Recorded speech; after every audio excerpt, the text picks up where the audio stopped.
नहीं, अभी जिंदगी मुस्कुरा नहीं रही है, अभी थोड़ी उलझन में है। राजनीति की कोई सटीक लाइन और कार्यक्रम काफी दिनों से मिल नहीं पाया है। राजनीति अपने एक संक्रमण काल से गुजर रही है। तो ये दुर्भाग्य है कि मेरे साथ कुछ ऐसे शब्दों का प्रयोग हमारे पत्रकार बंधु कर लेते हैं कि जो नहीं करना चाहिए। मैं एक स्वतंत्रता सेनानी का बेटा हूँ, तो ऐसा तो है नहीं हमारे अंदर स्वाभिमान नहीं होगा, वो तो हमारे खून में है, लेकिन उसका कहीं भी दुरुपयोग आज तक ना हम करते हैं, ना करने का इरादा है, ना कभी किया है। तो नाम तो धर्मपाल है, उसी का पालन भी हम लोग करते हैं।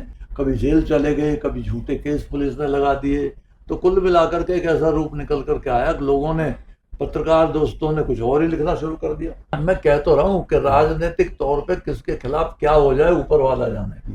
देखिए, राजनीति संभावनाओं का खेल है और किसी संभावना से इनकार नहीं किया जा सकता। जैसी स्थिति होगी वैसा किया जाएगा। वो बीजेपी के अंदरूनी तौर पे उनके गुटबाजी का रिजल्ट था, उसमें हमारी कोई भी गलती नहीं थी।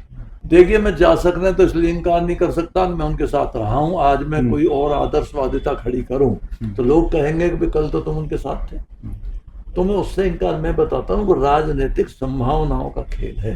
तो अभी कौन सी जिंदगी खत्म हो गई, ईश्वर की मेहरबानी है, हम लोग चल रहे हैं और किसी संभावना से तो मना नहीं किया जा सकता। और ऐसी तमन्ना नहीं है, राजनीति में हमारा काम करने का इरादा है और अब तक किया है, हमने साबित किया है। शायद ही कोई एमपी होगा जिसने अपने क्षेत्र में 2-2 चीनी मिल लगाए। मैं आज की डेट में 18,000 लोगों को रोजगार देता हूँ और 15,000 बच्चों को शिक्षा देता हूँ। तो ढूंढ लेना, आदमी कम ही आदमी मिलेंगे आपको राजनीति करने वाले। नमस्कार, मेरा नाम हैदर अब्बास नकवी है और आप लोग मुझे इस वक्त स्वतंत्र पर देख रहे हैं। बातों का सिलसिला बहुत जल्दी शुरू करते हैं। विक्रांत, आज हम लोग कहाँ हैं और किन शख्सियत से आप मुलाकात करा रहे हैं स्वतंत्र की? देखिए हैदर साहब, आज हम हमारे फ्रेम में आपको दिखाई दे गए होंगे डीपी यादव, पूर्व सांसद, पूर्व विधायक। और डीपी यादव जो हैं पश्चिमी उत्तर प्रदेश की राजनीति में एक बड़ा नाम हमेशा से रहे हैं, उनकी प्रेजेंस बड़ी रही। और एक और खास बात ये रही कि पंचायत से लेकर के और लोकसभा सांसदी तक का सफर तय किया। तो जो कहा जाता है कि राजनीति के पहले पाठशाला से निकल करके कॉलेज से ग्रेजुएट जो सांसदी है वो सब किया। तो आज डीपी यादव जी से मुलाकात करने आए थे। तो नमस्कार सर, बहुत बहुत शुक्रिया द स्वतंत्र से बात करने के लिए। सबसे पहले तो ये जानना चाहूंगा सर, क्या चल रहा है आजकल, क्या कर रहे हैं डीपी यादव? देखिए विक्रांत जी, हम तो राजनीतिक लोग हैं और राजनीति में कुछ ना कुछ चलता ही रहता है। कभी सरकारें नई बनती हैं, कभी सरकारें फिर आगे के चुनाव में जाती हैं, तो ये क्रम लगातार अनवरत चलता रहता है। हम लोगों का अनवरत चलना ये है, किसानों के काम है, नौजवानों के काम है, विद्यार्थियों के काम है, गांव देहात के गरीबों के काम है, तो उन्हीं कामों में व्यस्त रहते हैं। तो आना जाना भी रहता है, प्रोग्राम भी लगे रहते हैं। तो इस तरीके से लगातार मसरूफियत, मतलब जो ज़िंदगी की बिजीनेस है वो बनी रहती है, चलती रहती है। और हम लोग तो वैसे भी राजनीति के उस कैडर से थोड़े अलग हैं, क्योंकि हम लोग तो कमाते हैं, खाते हैं, इन द सेंस के हम काम करने वाले लोग हैं, मेहनत करने वाले लोग हैं। तो मेहनत का जो भी रिजल्ट होता है उसी पर अपनी गुजर बसर चलती है। सर, आपका ही ये लाइन है, जिंदगी एक आईना है, मुस्कुराओगे तो वो भी तभी मुस्कुराएगी जब हम मुस्कुराएंगे। तो सर, जिंदगी आपकी मुस्कुरा रही है अभी या कुछ सैडनेस है? नहीं, अभी जिंदगी मुस्कुरा नहीं रही है, अभी थोड़ी उलझन में है। उलझन में इसलिए भी है कि राजनीति की कोई सटीक लाइन और कार्यक्रम काफ़ी दिनों से मिल नहीं पाया है। और राजनीति भी मैं समझता हूँ, जहाँ तक मेरी समझ है, हालांकि मैं बहुत ज़्यादा जानकारी का दावा नहीं करता, कि राजनीति अपने एक संक्रमण काल से गुजर रही है। आगे आने वाला वक्त तय करेगा कि किस तरीके से इसको लिया जाए, किस तरीके से एक्ट किया जाए। कहीं देखता हूँ तो बहुत खुशी है, कहीं देखता हूँ तो सरकार की कनेक्टिविटी से लेकर के बहुत सारी योजनाएं भी काम कर रही हैं, और कहीं देखता हूँ तो गांव देहात का आदमी परेशान भी है, गरीब दिक्कत में है, नौजवान बेरोजगार है। तो ये सारी बातें हैं जो कुल मिला करके एक दूसरे को काटती हुई आगे बढ़ रही हैं। डीपी यादव जी, आप लंबे समय से राजनीति कर रहे हैं। आज सुबह की एक खबर है कि एप्पल फ़ोन नया लॉन्च हुआ, तो उसको खरीदने के लिए रात 12 बजे से लाइन लगी हुई थी। तो एक तरफ तो एप्पल फ़ोन के लिए लाइन लगी हुई है और एक तरफ पूरे उत्तर प्रदेश में हम देख रहे हैं कि खाद के लिए लाइन लगी हुई है। तो क्या ये दो नए भारत आज की राजनीति में देखने को मिल रहे हैं? इसे मैं कह सकता हूं कि हमारी आधुनिकता चरम की तरफ जा रही है। ये अच्छी बात है, प्रोग्रेस की निशानी है, तरक्की की निशानी है कि एप्पल फोन से लेकर के दूसरे भी फोन नए नए आ रहे हैं।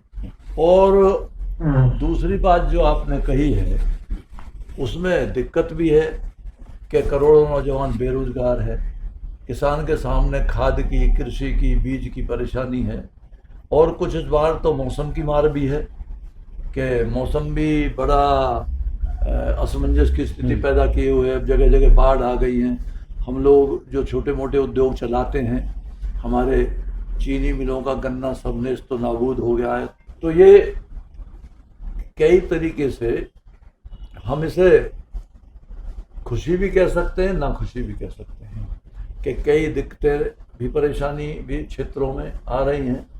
जैसे कि मसलन जहाँ जाते हैं वहाँ लाखों, हजारों, सैकड़ों नौजवान बेरोजगार दिखता है। किसानों के बीच जाते हैं, हम लोगों का काम ज़्यादातर किसानों और मजदूर गरीबों के बीच ही बीतता है, क्योंकि गांव देहात के रहने वाले हैं, खुद भी किसान हैं और जिन उद्योगों से संबंधित हैं वो भी एग्रीकल्चर बेस्ड उद्योग हैं। तो कुल मिला के वो दिक्कत भी हमारे सामने रहती हैं। जिस तरह की शिकायत हैं, लोग खाद बीज को लेकर के, पानी को लेकर के, बिजली को लेकर के करते रहते हैं। तो ये सारी परेशानियां भी हैं। दूसरी तरफ जो सरकार ने कनेक्टिविटी दी है, सड़कों का जाल फैला दिया है और बहुत सारी बातें, तो ये अच्छाई भी है, प्रोग्रेस भी है। तो कुल मिलाकर के इस तरीके का एक कारवां चल रहा है। सर, आप इतना जनता के साथ, किसानों के साथ काम करते हैं, लेकिन जब जो मीडिया के थ्रू या जो लोगों तक जाता है तो वो एक डीपी यादव का एक अलग रूप आता है कि भाई वो एक बाहुबली हैं, मतलब कि बड़े दबंग टाइप के नेता हैं, ये हैं। तो सर, ये इमेज कैसे बन गई और किस तरह से ये सब हो गया सर? इसे यूँ समझ लीजिए, हालांकि मैं किस्मत मानता नहीं हूँ कि ये दुर्भाग्य है कि मेरे साथ कुछ ऐसे शब्दों का प्रयोग हमारे पत्रकार बंधु कर लेते हैं कि जो नहीं करना चाहिए, क्योंकि मेरा उन शब्दों से कोई ताल्लुक नहीं है। मैं एक स्वतंत्रता सेनानी का बेटा हूँ और एक मध्यम वर्गीय किसान हमारा परिवार है और उसी तरह की परवरिश हमको मिली है। अब हमने पिताजी के शब्दों में तो स्वतंत्रता सेनानी चंद्रशेखर आज़ाद, भगत सिंह के तराने सुने हैं, तो ऐसा तो है नहीं हमारे अंदर स्वाभिमान नहीं होगा, हम वो तो हमारे खून में है। लेकिन उसका कहीं भी दुरुपयोग आज तक ना हम करते हैं, ना करने का इरादा है, ना कभी किया है। और लोगों ने विशेषण जोड़ दिए अलग अलग, तो वो तो अलग बात है। हमने कहा, जैसे अभी आपने एक शब्द कहा बाहुबली जी, तो बाहुबली तो बड़े देवताओं को उनको कहा जाता है, हनुमान जी को कहा जाता है विशेषकर। तो हम तो हनुमान जी के ना इधर ना उधर। तो इन शब्दों से मेरा कोई ताल्लुक नहीं है, ना अच्छा भी नहीं लगता है हमको कोई बाहुबली कह करके पुकारे। तो कुल मिला के हम तो मेहनत करने वाले लोग हैं, मेहनत कश लोग हैं, किसान हैं, मजदूर हैं, हल्का मोटा उद्योग चलाते हैं और उन्हीं में गुजर बसर करके अपने लोगों का भला करने की कोशिश करते हैं। डीपी यादव जी, आपका अच्छा भला नाम धर्मपाल यादव और वही नाम आपकी फोटो पे भी लिखा हुआ है, तो ये डीपी यादव बनने की क्या कहानी है? हाँ, नाम तो घर वालों ने, बिल्कुल हम आर्य समाजी परिवार के लोग हैं। सुबह उठ करके हवन करना, भगवान का नाम लेना, ईश्वर को याद करना, ये हमारी दिनचर्या में है। तो नाम तो धर्मपाल है, उसी का पालन भी हम लोग करते हैं। लेकिन इत्तेफाक कई ऐसे हो जाते हैं कि मसलन कभी कामकाज में, कभी कबड्डी में, कभी कॉलेज में, कभी आंदोलन में, कभी जेल चले गए, कभी झूठे केस पुलिस ने लगा दिए। तो कुल मिलाकर के एक ऐसा रूप निकल करके आया कि लोगों ने, पत्रकार दोस्तों ने कुछ और ही लिखना शुरू कर दिया। हमारे तो कभी किसी से आज तक कोई तकरार हुई हो, कोई लड़ाई झगड़ा हुआ हो। हाँ, राजनीतिक तौर पे हमको सताने का काम जरूर किया गया, उल्टे सीधे केस भी लगाए गए। जो हमारे प्रतिद्वंदी थे, आज भी हैं और कल भी थे। राजनीति में होता है विरोध, हर जगह होता है। बढ़ती हुई ताकत का विरोध तो बहुत ही होता है, तो उसका हम लोगों ने भी सामना किया और उसमें से ऐसे शब्द भी, दूसरों के प्रायोजित किए हुए शब्द हमारे हिस्से में आ गए, ये हमारा दुर्भाग्य। लेकिन कई गंभीर आपराधिक मामले भी आपके खिलाफ दर्ज हुए, आपके खिलाफ हत्या तक के मामले दर्ज हो गया। मैं कह तो रहा हूँ कि राजनीतिक तौर पे किसके खिलाफ क्या हो जाए ऊपर वाला जाने। और आप ऊपर का कोई बड़ा अधिकारी अगर किसी नीचे वाले अपने अधिकारी से कहे जाओ ये करके लाओ, तो किसी ना किसी तौर से वो करके लाता। जैसे मसलन कोई बड़ा पुलिस अधिकारी अगर अपने एसओ से, नीचे वाले दरोगा से कहे कि इस महीने तुमको इतने चालान देने हैं गाड़ियों के, तो कैसे भी करके उल्टे सीधे करके वो चालान अपना कोटा पूरा करने की कोशिश करता है। तो कभी कभी इन हादसों के शिकार हम लोग भी हुए। हाँ, विद्यार्थी जीवन में जरूर उनके लिए आंदोलन किया और विद्यार्थियों के लिए लड़ाई लड़ी, उनमें 2, 4, 10, 5 केस भी लगे पुलिस के द्वारा। और कभी कबड्डी में, कभी कुश्ती में, कभी वॉलीबॉल में। मैं एथलीट भी रहा हूँ जी। और यहाँ से लेकर BHU तक का सफ़र हमने तय किया है और अच्छे नेशनल टीम में भी हम खेले हैं। तो कहीं ना कहीं विरोधों का सामना भी करना पड़ा। उन विरोधों का रिजल्ट ये है कि कहीं न कहीं, क्योंकि हमारी पॉलिटिकल कोई अप्रोच नहीं है, हम कोई बड़े घराने के लोग नहीं हैं, हमारे पीछे कोई ऐसा हाथ नहीं है जो हमारी रक्षा करने के लिए आगे आता हो। हम तो किसान लोग हैं, तो उन दिक्कतों का जिंदगी हमारी भी उन्हीं में वाबस्ता रही है, उन्हीं के साथ मिला जुला संघर्ष रहा है। तो कुल मिला के कभी कभी हमारी हिस्से में ऐसी बुराइयां आई कि जो गलत हैं, जिनके बारे में कभी हमारी नियत ना किसी से झगड़ा करने की रही, ना किसी को सताने की रही, ना किसी को मारने की रही। तो उस तरीके से कुछ चीज़ें ऐसी जुड़ गई हमसे आकर के कि जो अनायास ऐसे लोगों ने जो हमारा राजनीति में विरोध या दमन करना चाहते थे, मैं दमन नहीं कहूँगा, कि हम जब अपने अभियान को लेकर चले तो कुछ ऐसे ताकतवर हाथ उठे के जो दमन करना चाहते थे, उन्होंने जगह जगह उनकी जो बस चलती थी, कहीं केस लगा दिया, कहीं कुछ करा दिया।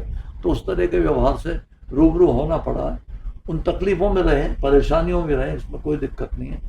आज भी बहुत स्मूथ ज़िंदगी नहीं है, दिक्कत है, परेशानी है, तो मायूसी है, लेकिन सामना कर रहे हैं। ईश्वर के जीव हैं तो संघर्ष भरी जीवन तो जीने के बाद आगे बढ़ना पड़ेगा ही। आगे बढ़ रहे हैं, जितना भी हम पे कुव्वत है, जितनी भी हमें ताकत है, उस कोशिश को करते हैं। सर, पिछले कुछ दिन की अगर बात देखें तो आपके काफ़ी वीडियो आ रहे हैं। आपके बेटे की शादी का वक्त था तो उसके रिलेटेड आपने कई जगह इंटरव्यू दिए हैं। तो वो दौर कैसा था आपके लिए? खुशी का था क्या? शादी हुई, बताता रहूं, जी। कुछ ऐसी ताकतें कि कुछ मसलन जैसे हमारे बेटे पे केस लग गया, वो केस में भी ऐसे लोगों का उसमें एंट्रेंस होगी जो पुलिस की दलाली करते थे, जो बेईमानी करते थे, उस तरीके के झूठे सच्चे गवाह। लेकिन फिर भी हम तो कानून के मानने वाले लोग हैं और अदालत की हमेशा मानना करते हैं, अवमानना कभी करते नहीं हैं। कानून को मानने वाले लोग हैं, ईश्वर से डरने वाले लोग हैं। तो कुल मिला के जब माहौल ऐसा बनता है कि वो गलत या सही लगते हैं, तो बाहरी कुछ ऐसी ताकत उसमें इन्वॉल्व हो जाती हैं कि जो परेशानी में डालने का काम करती हैं। वही काम उस केस में भी हुआ। झूठे 2-2 महीने बाद में आकर के लोग गवाह बन गए। 2 महीने बाद किसी केस में गवाह होने का क्या मतलब होता है?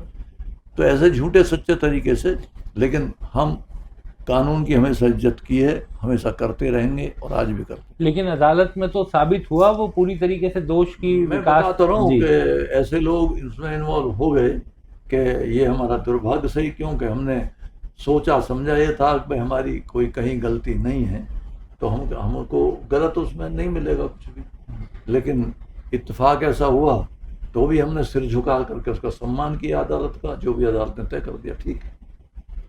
सर, अगर देखा जाए तो 2 साल में शायद वो बाहर आ जाएंगे, काजी का केस खत्म हो जाएगा और 2 साल के बाद ही यूपी में चुनाव भी हैं 2027 में। तो कोई संबंध की चुनाव में एंट्री हम लोग देखेंगे? देखिए, राजनीति संभावनाओं का खेल है और किसी संभावना से इनकार नहीं किया जा सकता। जैसी स्थिति होगी वैसा किया जाएगा। फिर हमारी पार्टी है राष्ट्रीय परिवर्तन दल और हमारा संगठन है एक राष्ट्रीय पिछड़ा वर्ग महासंघ, उसके राष्ट्रीय कार्यकारिणी के लोग हैं, हमारे पदाधिकारी साथी हैं, हमारे MLA MP पुराने नए वो भी हमारे साथी हैं। उन सब के बीच बैठ करके तय किया जाएगा। और चूंकि पॉलिटिकल लोग हैं तो राजनीति तो की जाएगी। क्या आपका वो भी मुझे याद है प्रेस कॉन्फ्रेंस जिसमें आप बीजेपी में शामिल हुए थे और इत्तफाकन उस प्रेस कॉन्फ्रेंस में मैं भी मौजूद था बतौर रिपोर्टर। तो ऐसा क्या हुआ था कि आप 2-3 दिन में ही बीजेपी में आप शामिल भी हुए और फिर आपको बीजेपी से निकाल भी दिया गया? वो बीजेपी के अंदरूनी तौर पे उनके गुटबाजी का रिजल्ट था, उसमें हमारी कोई भी गलती नहीं थी।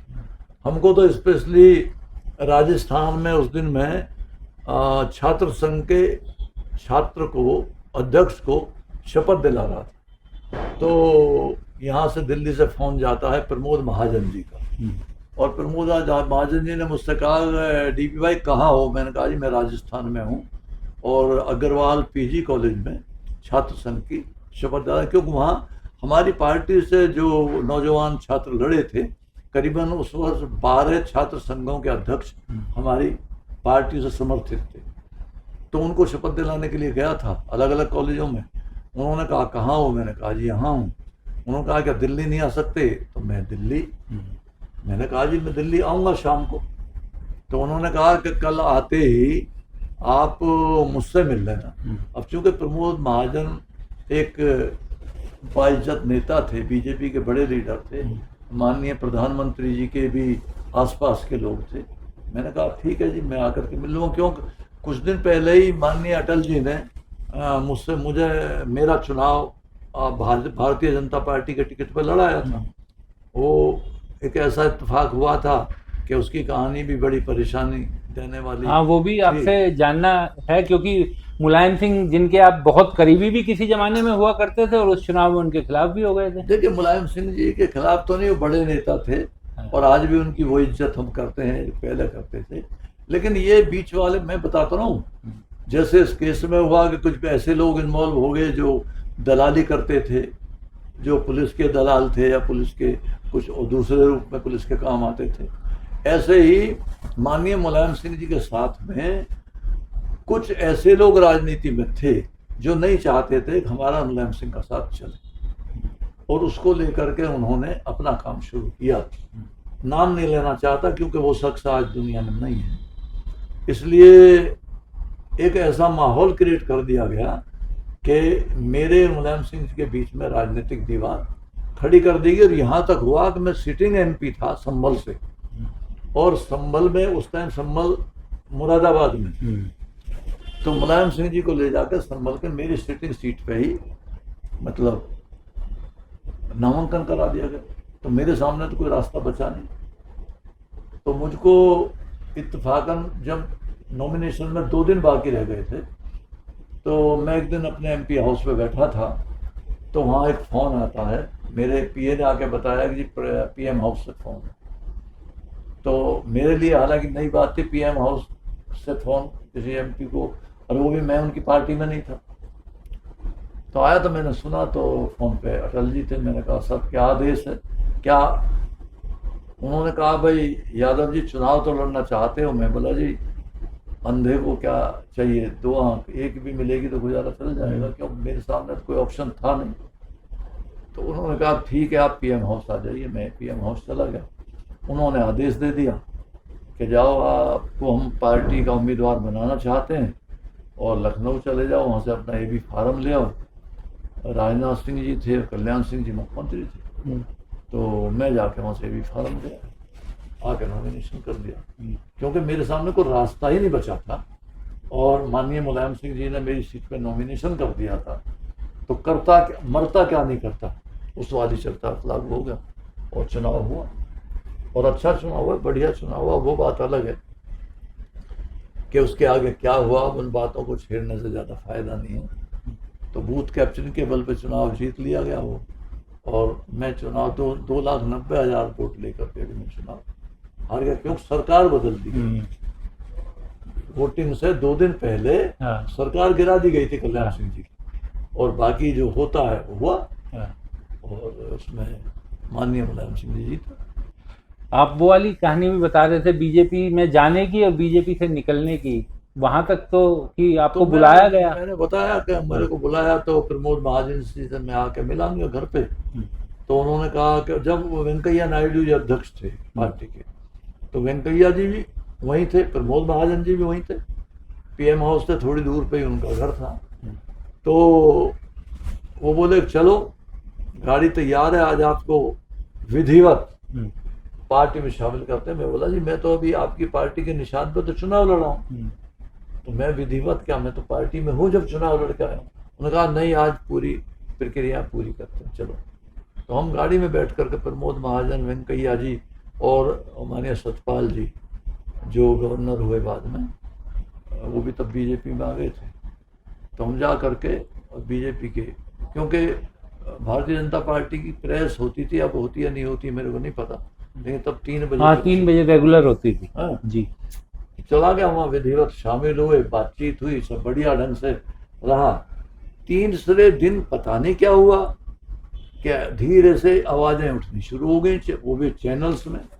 अब हम तो चैनल्स वालों से भैया बहुत डरते हैं तभी से, कि महान लोग हैं, पता नहीं क्या कहना शुरू कर दें, कब कहना शुरू कर दें। ऐसे ही अभी एक चैनल वाले ने, बीच में बात आ गई तो बता देता हूँ, एक चैनल तो क्या है वो पता नहीं, छोटा मोटा कुछ रहा होगा, तो कई चैनल्स में, पत्रकारिता में भी कुछ ऐसे लोग घुस आए हैं जिनको नहीं घुसना चाहिए था, लेकिन आ गए, क्या किया जाए। उसने अपने चैनल पे भी निकाला, तो मेरे को मेरा दोस्त दिखा रहा था कि हमारा मदन भैया के बारे में कह दिया कि मदन भैया के बीच में, हमारे बीच में कोई झगड़ा कभी नहीं, मदन से हमारे अच्छे रिश्ते हैं, आज भी अच्छे रिश्ते हैं, वो हमेशा इज्जत करते हैं, हमसे छोटा भी है उम्र में, तो कभी हमारे बीच कोई वाद विवाद और कोई किस तरह की बात नहीं रही, आज भी नहीं है, कल भी नहीं थी। तो उसने निकाल दिया डीपी यादव का, मदन भैया का कोई झगड़ा हुआ विधानसभा में। अब ऐसे लोगों का क्या किया जाए, जो लोग अपने रोजी रोटी के खातिर दूसरे को बेचने पर आमादा हो जाते हैं, उनके लिए क्या किया जाए। तो मैंने सुना तो मेरे को बड़ा अजीब लगा, मैं बोला भाई हमारा तो मदन भैया से कभी वाद विवाद नहीं हुआ, और ना ही किसी की ऐसी हिम्मत के हमारे साथ कोई बदतमीजी कर दे, ऐसा तो कभी हमने सोचा ही नहीं कि हमारे साथ कोई बदतमीजी करेगा। तो ऐसी ऐसी बातें आती रहती हैं। लेकिन जब बीजेपी में आखिर निकालने के पीछे कौन लोग थे, कुछ आपको समझ में आया? क्योंकि ये भी कहा गया कि अचानक, देखिए मैं इसमें सवाल पूरा कर दूं कि आपका जो भी आप पे आरोप लगे हैं, आपराधिक आरोप लगे हैं, वो सब तो ज्वाइनिंग से पहले भी थे, और जब बीजेपी की तरफ से आप चुनाव लड़े उस समय भी थे। तो उन 2 दिनों में कौन सा नया अपराध डीपी यादव ने किया कि उनको निकालने की नौबत आ गई? कभी नहीं किया, बताता हूँ। और ये बात आपकी सच है कि तब भी वो नाम था, अब भी वो नाम है, उससे पहले भी था। फिर ऐसा क्या हम पे हीरे के लाल लग गए हमारे अंदर आकर के कि हमको चुनाव लड़ाया गया और हमने लड़ा? तो ये तो कोई बात नहीं है, तो एक कॉन्स्पिरेसी है, कुछ लोगों ने इकट्ठा होकर के। अब जो लोग बाद में जानकारी में आए वो भी अब तो इस दुनिया में नहीं है, तो उनके लिए क्या कहा जाए।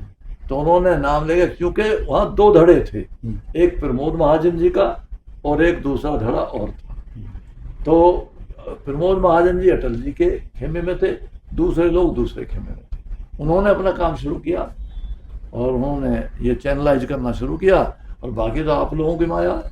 उन्होंने कुछ कहा था, आपने पता नहीं उसका क्या बना दिया। अब उसका रिजल्ट ये हुआ कि हमको वेंकैया जी का फोन आया मुझे कि डीपी भाई एक बात कहनी चाहता हूँ। मैं बोला कहिए साहब, क्या आदेश? कि हमको ऐसा निर्णय लेना पड़ सकता है, आप माइंड मत करना। मैं बोला जी मैंने तो कभी आपसे कहा नहीं कि मेरे को आप बीजेपी में ले लो। आप लोगों ने, वो भी प्रधानमंत्री ने बुलाया, मैं चला गया। उनका आदेश मेरे लिए सर आंखों पे, उन्होंने जो कुछ कहा मैंने वो किया, बस। यानी आपको जब चुनाव लड़वाया तब प्रधानमंत्री अटल बिहारी वाजपेयी जी ने चुनाव लड़वाया, और जब पार्टी में उसके बाद शामिल करवाया तो तत्कालीन पार्टी अध्यक्ष वेंकैया जी ने बुलवाया। हाँ जी, हाँ, वेंकैया जी ने बुलवाया। वेंकैया जी मौजूद थे जब मैं पार्टी में शामिल, प्रमोद महाजन मौजूद थे, अरुण जेटली मौजूद थे, और भी मतलब काफी बड़े। आपने अपनी तरफ से प्रयास नहीं किया था बीजेपी में जाने? ना, मैंने नहीं किया। उनको चूंकि हो सकता है उम्मीदवार ना मिल रहा हो मुलायम सिंह के सामने, ये भी हो सकता है। तो उन्होंने मुझसे कहा था, अच्छा मेरे सामने तकलीफ ये थी, हो सकता मैं मना भी कर देता, लेकिन मेरे सामने रास्ता ही नहीं था, क्योंकि मुलायम सिंह जी ने मेरी सिटिंग सीट पर नॉमिनेशन कर दिया। तो हमने कहा भाई भागते भूत का लंगोटा ही सही। तो हमने कहा ठीक है जी, आपका जैसा आदेश हम लड़ेंगे। सर आपने संभल का जिक्र किया, संभल से आप जुड़े रहे सांसद रहे, तो अभी की जो स्थिति में संभल का भी काफ़ी नाम आ रहा है, हर जगह खुदाई हो रही है, वहाँ का जो आम मुसलमान ही शब्द क्या कहना, बड़ा ही परेशान और डरा खौफजदा है। सर देखिए मेरी दुविधा ये है कि संभल को जिला बनाने का अभियान मैंने शुरू किया था। संभल बाद में जिला बना। अब मैं राजनीति के लोगों का क्या नाम लूँ? जिला उन्होंने बनाया, लेकिन जब डीपी यादव ने डिमांड की, क्योंकि मैं वहाँ लोकसभा का सदस्य था, तब वो बात नहीं मानी, या ये सोचा कि डीपी यादव तो और बड़ा नेता बन जाएगा, तो इसलिए उन्होंने नहीं बनाया। तो बाद में जिला बना, और अब जो ये वातावरण थोड़ा खराब हुआ उसका मुझे तकलीफ है, दुख है, क्योंकि अच्छे लोग हैं सब। मैंने कभी, मेरे टाइम में तो मैंने कभी लड़ाई झगड़ा तो किसी तरह की अनर्गल बातें सुनी ही नहीं। मैं तो हिंदुओं में भी जाता था, मुसलमानों में भी जाता था, सभी जगह मेरे आज भी ताल्लुकात हैं, तब भी ताल्लुकात। तो हमको नहीं लगा कभी भी कि वहाँ कोई ज़्यादा झगड़ालू लोग है अफसोस, लेकिन अब जो वातावरण बना वो सब आप लोगों के सामने है। आपकी पूरी राजनीति रही पश्चिमी उत्तर प्रदेश में, फिर आप पूर्व में भी चुनाव लड़ने चले गए थे। ये भी एक इत्तेफाक, और इत्तेफाक ऐसा है कि हमारे कुछ दोस्तों ने लखनऊ में एक प्रेस मीट किया था। उस रोज मैं अपने 2-3 एमएलए साथियों के साथ अवध क्लार्क में रुका हुआ था। हमारे मकान की जो विधायक निवास था उसकी रिपेयर चल रही थी। तो मुझको 2-3 पुराने विधायक बुलाने आए कि जी हम नीचे प्रेस कर रहे हैं, हमारी 4-5 पार्टियां इकट्ठी हो रही हैं, क्या आप उस प्रेस में आने की वो लेकर के मैं आपके पास आया हूँ। मैंने कहा भाई मैं आपकी पार्टी में तो नहीं हूँ, लेकिन प्रेस में बैठने वाली बात है तो मैं आ जाऊँगा। मैं नीचे चला गया तो प्रेस के काफ़ी साथी वहाँ मौजूद थे। तो शुरू में फिर उन लोगों ने ऐसा प्रस्ताव रख दिया मेरे सामने कि आपको हम आपकी अगुवाई में ये 4 पार्टी मिलकर के चुनाव लड़ना चाहते हैं। अब मेरे सामने बड़ी अजीब स्थिति पैदा हो गई, क्योंकि वो भी सीनियर लोग थे, अच्छे लोग थे। तो कुल मिलाकर के मैंने उनसे कहा कोई बात नहीं। उस बीच में एक बात और पुट हो गई कि उन्होंने मुझे गाजीपुर का इनविटेशन दे दिया कि जी हम मीटिंग कर रहे हैं और बहुत पब्लिक आएगी, आप एक बार आके हमारी उसको सभा को एड्रेस कर दीजिए। और मैंने उनसे हाँ कर दी कि अच्छा मैं आऊँगा। अब नहीं जाता तो मैं वहाँ पहुँच गया। मैंने ऊपर हेलीकॉप्टर से जब देखा तो लंका मैदान गाजीपुर का खचाखच भरा हुआ था। मैं था और 1-2 हमारे महानदल के, अरे 1-2 लोग पार्टी के और भी हमारे साथी थे हेलीकॉप्टर में। तो मैं नीचे पहुंचा तो नीचे भाषणबाजी शुरू हो गई। तो लंका मैदान में गाजीपुर के पब्लिक भरी हुई थी बिल्कुल। उन लोगों ने अपनी पगड़ी उतार के कई पार्टियों ने मिला के, जिसमें ओम प्रकाश राजभर भी थे और अफजाल अहमद भी थे और भी 2-3 पार्टियों के लोग थे, महानदल वाले अध्यक्ष भी थे और वो सुखलाल कुशवाहा भी हमारे साथ थे, एमपी वो भी। तो कुल मिलाकर इन्होंने अपनी पगड़ी उठा के मेरे सर पे रख दी और कहा जी अब इस पार्टी का, जो इस ग्रुप का संरक्षण आप करेंगे और आप, ये गाजीपुर की जनता है, ये आपसे कह रही है कि आप चुनाव यहीं से लड़ेंगे। अब मेरे सामने बड़ी दुविधा थी। पब्लिक, मैं लाखों कहूँगा तो यूँ कहोगे कि मैं अपनी बड़ाई में कुछ बोल रहा हूँ, लेकिन 70 हज़ार लोगों मैदान में थे। लंका मैदान बड़ा है और लोगों ने मुझसे कहा था या तो ये मैदान अटल जी की मीटिंग में भरा है या आज भरा हुआ। तो मैं सोचा इससे किस तरीके से बात की जाए। तो मैंने पब्लिक से पूछना चाहा कि भाई ये जो कह रहे हैं क्या वो सही है। पब्लिक ने हाथ उठा दिया। मैंने फिर सेकेंडरी पब्लिक से कहा भाई मैं भी, अब चूंकि बीइंग ए यादव, तो मैंने यहाँ पे कृष्ण जी का पुट लिया थोड़ा सा। वो हमारे, हम तो गीता के मानने वाले लोग हैं। तो कुल मिला के मैंने कहा भाई हम भी मथुरा की तरफ से आए हैं और यहाँ मथुरा को चाहने वाले कितने लोग मौजूद हैं। फिर सारी पब्लिक ने हाथ उठा दिया। तो मेरे सामने बड़ी दुविधा थी। मेरी मंशा तो ये थी, हाथ नहीं ज़्यादा उठाएंगे तो मैं माफ़ी मांग लूँगा, हाथ जोड़ लूँगा भाई आगे टाइम कम है चुनाव का। तो उन्होंने सबने हाथ उठा लिए। तो मेरे सामने मजबूरी थी। मैं बोला ठीक है, अगर आप चाहते हो तो मैं चुनाव लड़ूंगा।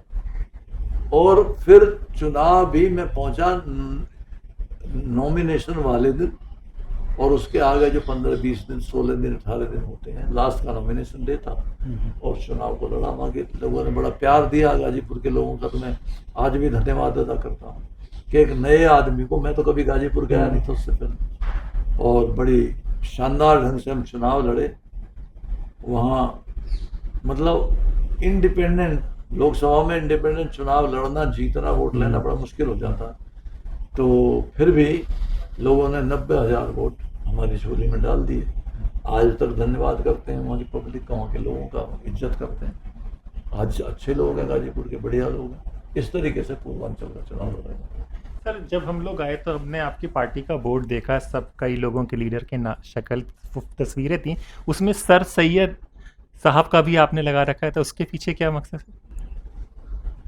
देखिए, अच्छे लोगों का फोटो लगाना कोई बुरी बात है, चाहे वो अम्बेडकर साहब हों, सर सैयद साहब हों और बड़े बड़े नेता हों, तो सबका, मैं तो चंद्रशेखर जी का, मुलायम सिंह जी का, अम्बेडकर जी का, कांशीराम जी का, हम तो सभी की इज्जत करने वाले, जो अच्छे गरीब लोगों को परवरिश देने वाले लोग हैं। हमारा राजनीति में दूसरे तरीके का चलन नहीं है।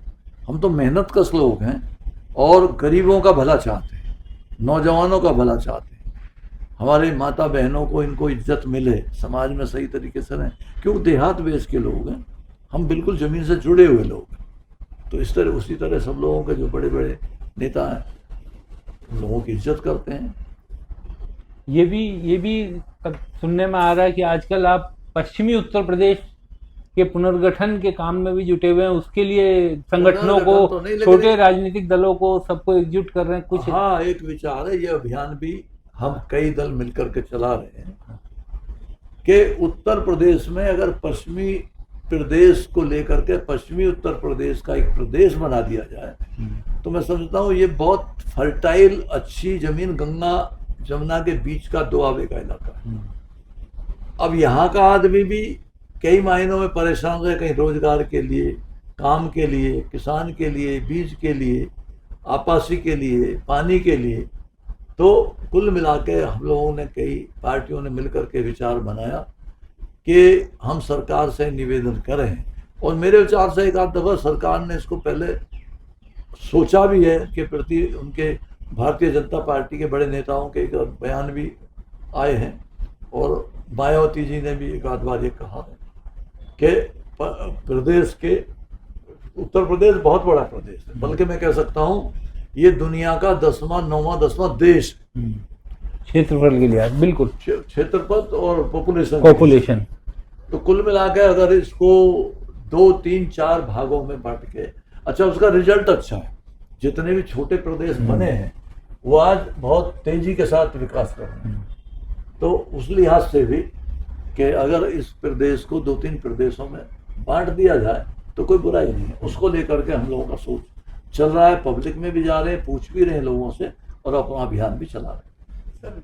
ये पोस्टर अधूरी नहीं पूरी आज़ादी के हकदार हैं हम, काफ़ी पुराना लग रहा है। तो सर ये आज़ादी मिल गई, अब हकदार हैं अभी भी, या तो नहीं, बहुत सारी चीजें इसके पीछे की कुछ आज़ादी देश को तो मिली, उसमें तो हमारे पिताजी भी आज़ादी का आंदोलन में शामिल है। मेरे पिताजी स्वतंत्रता सेनानी, मैं पहले ही कह चुका हूँ। तो हम आज़ादी के हकदार, सामाजिक आज़ादी की जो सामाजिक कुंठाएं हैं, दुश्वारियां हैं, मुश्किल हैं, परेशानियां हैं, उनको दूर करने की बात मैंने कही है कि पूरी आज़ादी के हकदार, अभिव्यक्ति की आज़ादी, स्वतंत्रता, समझे नहीं? तो उस तरह की बात को लेकर के ये लिखा गया है, पोस्टर निकाला गया है। तो अभी आप चूंकि अपना दल चला रहे हैं, राष्ट्रीय परिवर्तन दल जो आपका अपना है, लेकिन क्या अखिलेश यादव या बीजेपी या मायावती किसी तरफ डीपी यादव का झुकाव हो सकता है, या उनके साथ जा सकते हैं? देखिए, मैं जा सकने तो इसलिए इनकार नहीं कर सकता, मैं उनके साथ रहा हूं। आज मैं कोई और आदर्शवादिता खड़ी करूं तो लोग कहेंगे कि कल तो तुम उनके साथ थे। तो मैं उससे इनकार, मैं बताता हूँ कि राजनीतिक संभावनाओं का खेल है, और अगर ऐसा लगेगा कि भाई कोई, हम जिनको सम्मान दे रहे हैं वो हमको सम्मान दे रहे हैं, और विचारधारा हमारी मिलजुल रही है, कट नहीं रही है, तो किसी बात से भी इनकार तो नहीं किया जा सकता। तो कुल मिलाकर के जो अच्छी राजनीति करेगा, जो किसानों, गरीबों, नौजवानों की बात करेगा, हम उसके साथ बात। आज कौन करता हुआ दिखाई दे रहा है आपको? ऐसा कुछ है कि कोई राजनीतिक दल जो आपको लगता हो कि इसके साथ गठबंधन की बातें की जा सकती हैं? देखिए, कमोबेश करीबन सारे दलों में बहुत अच्छी बातें भी हैं और कहीं कहीं बहुत बड़ी बड़ी कमियां भी हैं। तो कुल मिला के ये बातें तो तब आती हैं जब ये माहौल पूरा जुड़ करके आएगा, लोगों की काम करने का तरीका, वो बोलचाल में क्या दे रहे हैं। अभी तो एक नया रिवाज ही चलना लगा है कि हम तुमको क्या देंगे। ये हमारे दिल्ली वाले महाराजों ने शुरू कर दिया था कि इनको कितना मिलेगा, उनको कितना मिलेगा। एक अजीब तरह की राजनीति पैदा हो गई है। तो कुल मिला के पिक्चर धीरे धीरे साफ होगी, कौन किसको क्या देने पर आमादा है, कौन किसको क्या दे सकता है। सबसे पहली बात तो ये होनी चाहिए कि हम देश को क्या दे सकते हैं, हम अपने समाज को मजबूत कैसे बना सकते हैं, हम युवाओं में फैली कुंठाओं को दूर कैसे कर सकते हैं, हम कानून व्यवस्था को सही ढंग से कैसे देख सकते हैं। तो कुल मिलाकर के इन सारी बातों पे लोग आमादा हैं, बात भी कर रहे हैं, चल भी रही हैं। तो इस पिक्चर को थोड़ी क्लियर होने दो, अभी धुंधली है, ये पिक्चर साफ हो जाए उसके बाद आपसे बात करेंगे। सर एक बार चलते चलते सवाल, आपका नाम डीपी यादव है। अगर राजनीतिक दो यादवों के परिवार देखा जाए, लालू यादव और मुलायम सिंह यादव, डीपी यादव वहां तक नहीं पहुंच पाए, या कुछ एक मलाल, कुछ एक दर्द, या क्या आप क्या सोचते हैं? नहीं तो अभी कौन सी जिंदगी खत्म हो गई, ईश्वर की मेहरबानी है, हम लोग चल रहे हैं और किसी संभावना से तो मना नहीं किया जा सकता। और ऐसी तमन्ना नहीं है, राजनीति में हमारा काम करने का इरादा है और अब तक किया है, हमने साबित किया है। शायद ही कोई एमपी होगा जिसने अपने क्षेत्र में 2-2 चीनी मिल लगाए।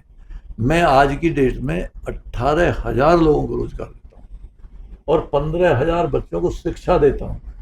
तो ढूंढ लेना आदमी, कम ही आदमी मिलेंगे आपको राजनीति करने वाले कि जिन्होंने अगर पब्लिक में कमिट कर दिया अपने क्षेत्र में जाकर, हाँ तुम्हारा जैसे कि बदायूं जिला था, मैं चुन करके गया तो लोगों ने कहा साहब हमारा गन्ना है 100 रुपये कुंटल में, लोग दलाल खरीद ले जाते हैं और बड़ी बेइज्जती है। मैंने उनको चीनी मिल लगा के दी। तो बहुत कम लोग ऐसे हैं जो जनता के इस दुख दर्द को पहचानते हैं और समझते हैं, उन्हें दूर करने का काम करते हैं। 2027 में ज़बरदस्त रूप में हमें फिर से दिखेंगे, जो हम लोग अपने कॉलेज टाइम में डीपी जी को देखते थे, हमारे कॉलेज में आते थे, उसी रूप में दिखेंगे एक तरह से। हाँ खैर, ईश्वर की दी हुई ताकत अभी बाकी है और हम पूरे बढ़िया मन से, बढ़िया कार्यक्रमों के साथ राजनीति में जाएंगे, लोगों का भला करने के लिए, ईमानदारी की राजनीति करने के लिए, भ्रष्टाचार से दूर रहने के लिए और सबकी इज्जत करने के लिए, अपने क्षेत्र को उन्नत बनाने के लिए। राष्ट्रीयता, देश प्रेम, देशभक्ति, ये हम लोगों के खून में कूट कूट कर भरा है। इसका पालन करेंगे, आगे बढ़ेंगे, चलेंगे। लेकिन भाई साहब, नीतीश कटारा की हत्या तो हुई थी, आपका कहना है कि आपके खिलाफ साजिश की गई थी, लेकिन हत्या तो हुई। ये घटना अगर नहीं हुई होती तो आज नीतीश भी होता और आपका भी राजनीतिक कैरियर शायद दूसरी दिशा और बेहतर दिशा में होता। मैं तो ये कह सकता हूँ कि ये दुर्भाग्य की बात है और हम को भी उस दुर्भाग्य में उसका शिकार होना पड़ा, इस बात की मुझे तकलीफ है। तो कुल मिलाकर के समाज में स्वस्थ परंपराएं ही रहनी चाहिए। उन्हीं के तहत हमें भी खुशी होगी कि हम बढ़िया राजनीति करें, लोगों का भला करें, अच्छाई करें। तो कुल मिलाकर के दुर्भावनापूर्ण दुर्घटना कोई भी होती है तो उसकी सभी लोगों को महसूस करनी चाहिए कि कोई भी दुर्घटना समाज के साथ ना हो। सर ये सोशल मीडिया एकदम नई ऑडियंस है, तो इनको कुछ कहना चाहेंगे आप? नहीं, सोशल मीडिया तो बहुत अच्छी एक जो कार्रवाई और स्टेज है जो हर आदमी की बात को पब्लिक तक पहुंचाने का काम करती है, सरकार तक पहुंचाने का काम करती है। तो मेरी तो सोशल मीडिया को शुभकामनाएं हो सकती हैं, बशर्ते कि सोशल मीडिया वाले लोग भी इस आचार संहिता में बंद करके चले रहें कि किस तरीके से देश की भलाई हो सकती है और किस तरह हम अच्छी परंपराओं का निर्वहन कर सकते हैं। चलिए, तो विक्रांत हमारे देखिए, बिल्कुल कई चीज़ें जाननी थी और इसी कारण आज यहाँ पर आए थे, तो मुलाकात हुई और ये पता चला कि अब अगली, क्योंकि अब यूपी का चुनाव भी सामने है, तो देखते हैं क्या होता है। तो एक आप आजकल वो गोदी मीडिया का शब्द सुनते हैं आजकल? मेरे को ज़्यादा जानकारी भी नहीं है उस बारे में। आजकल मेन स्ट्रीम मीडिया को गोदी मीडिया कहते हैं सब लोग। गोदी मतलब वो सरकार की गोदी में बैठी हुई मीडिया। देखिए, सरकार के बगैर तो ना राजनीतिक लोगों का काम चलता है, ना मीडिया का काम चलता है, ना पत्रकारों का काम चलता है। सारी चीज़ें तो सरकार से ही निकलती हैं, तो वो तो कोई बात ही नहीं है। वो तो सभी उसके साथ जुड़े हुए हैं और सरकार के साथ जुड़ना कोई बुरी बात नहीं है। सरकार अगर कोई अच्छा काम कर रही है तो उसके लिए भी मतलब शुभकामनाएं होनी चाहिए, और अगर कोई बुरा कर रही है तो उसकी आलोचना भी होनी चाहिए। चलिए, देखिए, हर सवाल हमने पूछा और उन्होंने बेबाकी से जवाब दिया। इसी तरह की शख्सियत हम आपको मिलाते रहेंगे। तो मेरे साथ विक्रांत यादव थे और मैं आपका दोस्त हैदराबाद नकवी। फिर होगी मुलाकात ऐसे ही किसी शख्सियत के। तब तक के लिए नमस्कार। हमारे चैनल को कृपया लाइक करें, सब्सक्राइब करें और अपने साथियों से भी जरूर करवाएं। शुक्रिया।